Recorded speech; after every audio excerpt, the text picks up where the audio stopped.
حضرت عبدالله ابن عمر رضی الله تعالی عنہ روایت دی وی چې یو شخص نبی کریم صلی الله علیه وسلم په خدمت کې حاضر شو. سوال وکړ چې حج په چی شي باندې واجب کیږي؟ نبی علیہ السلام ولا جواب کې فرمایل چې سامان د سفر او سوارلۍ. دې حدیث روایت ترمذی شریف او دارنګ ابن ماجه شریف کړی دی. محترم مسلمانانو ورونو، لکه څنګه چې مخکې حدیثو کې بیان شول او دارنګ قرآن پاک کې هم دا بیان شوی دی چې الله جل شانه قرآن کې فرمایي من استطاع الیه سبیلا. نو حج په هغه خلکو باندې فرض دی چې هغو سره د سفر د مکې معظمې ته د تلو رسېدو استطاعت وي، طاقت وي، نو دونه پیسې ورسره وي چې دی لاړ شي حج وکړي، نو په ده باندې حج فرض دی. یعنې په عمر کې یو ځل په حج فرض دی، به حج کوي.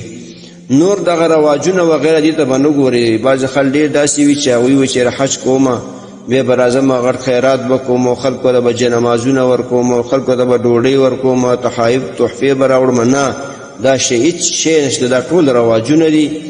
او چېرته هم تاسو په روایتو کې ونه ګورئ چې نبي علیه السلام حج کړی وي، اصحاب کرامو حج کړی وي او بیرته راغلي وي، خلکو ته جنمازونه ورکړي وي، خلکو ته مسواکونه تسبیح ورکړي وي، خلکو ته تحفې راوړي. دا شی نشته. حج فرض دی، حج وکړه. لکه څنګه تا باندې مونځ فرض دی چې مونځ وکړي خلکو له بې شی ورکوي، دا نشته دی. لہذا شریعت په رڼا کې د خپل حج وکړه. دغه رواجونه نه تېرېږه، دغه خیراتونه لازم نه دي چې ته به راځې حج نه خیرات به کوي او ته به جنمازونه ورکوې، دا به کوې. بس تا ته الله وسه درکړې ده، داخله کولی شي، بس حج کوه، فریضه ادا کا. خدای مکه دې وخت کې تا ته مرګ راشي، تا حج ونه کړې، نو مرګ ډېر خطرناک دی. دې وجې نه محترم مسلمانانو ورونو، کوشش کوئ چې کوم سره کوم خلک خاوند د نصاب دی او د حج پیسې لري، حج ادا کړئ. محترم مسلمانانو ورونو، تاسو ته چې کوم روزانه د حدیث د مفهوم راځي، نو د مهربانۍ او د ثواب له مخې نور مسلمانانو ته لیږدوئ او شیر کوئ.